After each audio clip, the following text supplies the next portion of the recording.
बिस्मिल्लाहिर्रहमानिर्रहीम। मेरा नाम डॉक्टर अज़हर है और मैं असिस्टेंट प्रोफेसर पल्मोनरी और critical care Hyderabad medical complex में काम कर रहा हूँ। कुछ दिनों से डिजीज़ एक्स के बारे में मैं सोच रहा था कि लोगों को इन्फॉर्म कर दूँ। बहुत से लोग भी पूछ रहे हैं और WHO की तरफ से एक डिजीज़ एक्स के बारे में बात की गई है कि अब लोग पूछते हैं कि what is disease x, basically है क्या। तो जैसे ही इसके नाम से ज़ाहिर है कि डिजीज़ एक्स मतलब है कि एक ऐसी बीमारी है जो आने वाली है। अब ये कंसर्न क्यों पैदा हुआ, मसला इसका है 1918 में तकरीबन 1 सेंचुरी प्रीवियसली H1N1 आया था। उसके बाद फिर तकरीबन कुछ 100 साल के बाद हमारे पास कोविड-19 आ गया। अब ये तो काफ़ी टाइम है और लोग कहते हैं कि ठीक है, वह बात आते रहते हैं। अब दरमियान में अब ये डिजीज़ एक्स वो कह रहे हैं, जो WHO के एक कंसर्न है कि ये डिजीज़ एक्स भी इसी तरह वबा की शक्ल इख्तियार कर लेगा, जो शायद कोरोना से भी मल्टीपल टाइम्स मॉर्बिड हो और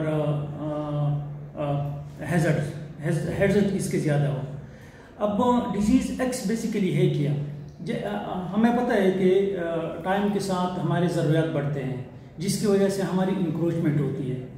कुछ ऐसी डिजीज़ है जो आपको पता है कि वो प्रेवेलेंट होते हैं आपके एनिमल्स में, जिसको हम ज़ूनोसिस भी कहते हैं या ज़ूनोटिक डिजीज़ भी कहते हैं। अब उसके चांसेस है कि वो ह्यूमन में आ जाए। अब जिस तरह हमें पता है कि कोविड जो एक बैट्स, चाइना में एक बैट्स और उसके बाद ये ह्यूमन में इसकी ट्रांसमिशन हो गई। सिमिलरली हमारे पास तकरीबन 25 से 30 ऐसे वायरसेस है जिसकी आइडेंटिफिकेशन हो चुकी है, जिसमें ऐसी म्यूटेशन की पॉसिबिलिटी है जो फिर ह्यूमन में यानी इंसानों में वो डिजीज़ काज कर सकते हैं, और वो बिल्कुल इस तरह ही होंगे जो कोविड या फिर इससे भी ज़्यादा सीवियर होंगे। अब फिलहाल हमारे पास डिजीज़ एक्स एक हवाई नाम है जिसको हम कह सकते हैं कि ये एक प्रपोज डिजीज़ है, और इसके लिए वो अभी से इस पे वैक्सीनेशन भी काम कर रहे हैं। अब जब डिजीज़ आई नहीं है तो इस पे वैक्सीनेशन या इसके लिए जो प्रोटेक्टिव मेजर्स हैं हम किस तरह कर सकते हैं। बेसिकली जब भी हमारे पास एक डिजीज़ आती है और उसके काजेटिव एजेंट जिस तरह वायरस हो या बैक्टीरिया हो, उसका एक स्केच मॉडल बनाया जाता है, कंप्यूटराइज 3D मॉडल उसके बनाए जाते हैं। उसके बाद उसके फिर डिफरेंट रिसेप्टर्स, बाइंडिंग रिसेप्टर्स, और उसकी रिसेप्टर उसकी क्या क्या करेक्टरिस्टिक होगी जिसको हम बंद करके उसकी फिर ट्रांसमिशन और उसकी जो डिजीज़ काजेटिव होती है जो काज करते हैं उसको हम कंट्रोल कर सकते हैं। अब ये मॉडल उस WHO की तरफ से इसके लिए वो कह रहे हैं कि हमें फंडिंग दे ताकि हम इसके मॉडल्स पे अभी भी काम स्टार्ट कर दें। जो हमारे पास 25 से 30 ऐसे वायरसेस है, वायरस स्पीशीज़ है जो ह्यूमन में आपके पास डिजीज़ काज कर सकते हैं, उसके हम अभी से ऐसे मॉडल बना दें कि अगर हमारे पास खुदा ना खास्ता ऐसी कोई बीमारी आ जाए तो हम उस प्रोसेस में हो कि इसकी जल्दी से जल्दी कंप्लीट कर दें। क्योंकि हमें पता है कि कम से कम वैक्सीन में 1.5 से 2 साल लगते हैं, और उस वक्त उसकी बीमारी की वजह से काफ़ी लोग मर चुके होते हैं, काफ़ी उसका नुकसान हुआ होता है।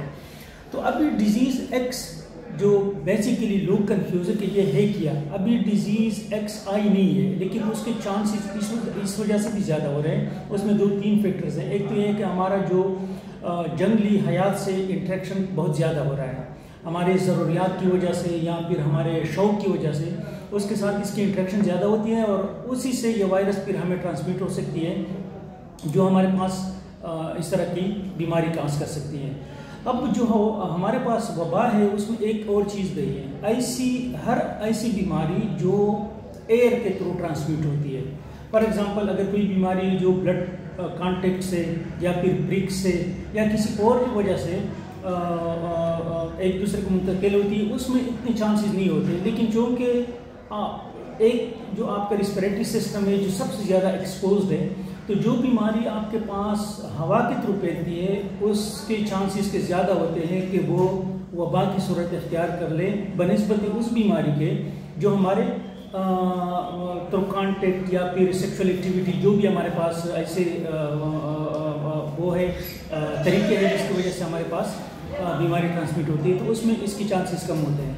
तो अभी डिजीज़ एक्स आया नहीं है, लेकिन ये है कि WHO को काफ़ी कंसर्न है कि जिस तरह हमारे पास कोविड आया था और कोविड की वजह से बड़े मसाइल पैदा हुए थे, इस तरह शायद हमारे पास एक टाइम आ जाए जिसमें हमारे पास कोई ऐसी बीमारी आ जाए जो वायरस हो,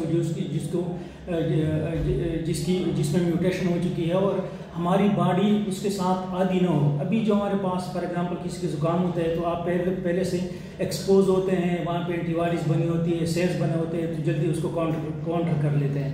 लेकिन अगर डिजीज़ एक्स इस तरह बीमारी आ गई जिसको हम प्रीवियसली एक्सपोज नहीं है, जिस तरह कोविड का मसला होता, तो उसमें फिर इम्यूनिटी के चांसेस, जिसमें इम्यूनिटी बनने के चांसेस बहुत कम होते हैं और उसमें काफ़ी टाइम लगेगा और उससे फिर ये मसाइल पैदा हो सकते हैं।